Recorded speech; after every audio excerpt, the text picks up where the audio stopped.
some people say porky. He's a pathological liar. Yeah. He's absolutely...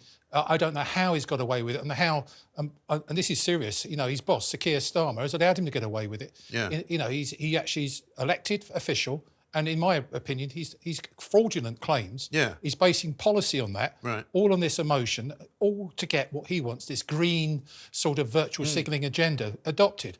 And the worst thing about it, it's costing drivers a fortune. Yeah, it's taking an awful lot of money out of the pockets of ordinary Londoners who he claims that he's saving their lives while he's ripping them off. Because we know for a fact that the poor are the people who are suffering the most here, the people who live in areas where there isn't much public transport, particularly in the expanded area, the extension, the ULEZ extension zone, where people need to drive an older car because they can't afford to buy a new one, where they're paying the price of having to just go down to the shops. I mean, in this particular case, just tell us what he was doing, because he was effectively comparing air quality from before the ULEZ zone and after the ULEZ zone, except he wasn't, right?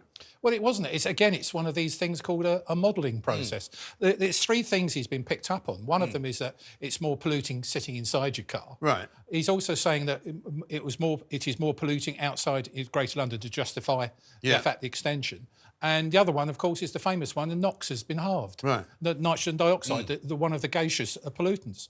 All three is tosh, all three are lies, and he based policy on that. Yes. And don't forget, he also manipulated public consultations. He's also lied about the 4,000 deaths. There's one person that's died in the last 10 years. Yes. But he's saying there are 4,000 deaths every year. Right. And it's unbelievable, isn't it? Yeah, I don't know how he's got away with it. And I see this week he also was encouraged by his socialist friend, Ms Hidalgo, over in Paris this week, who've put in these ridiculous parking charges so that if you're actually parking a big SUV-type car, you're going to be paying something like €200 just to park it on the street in Paris.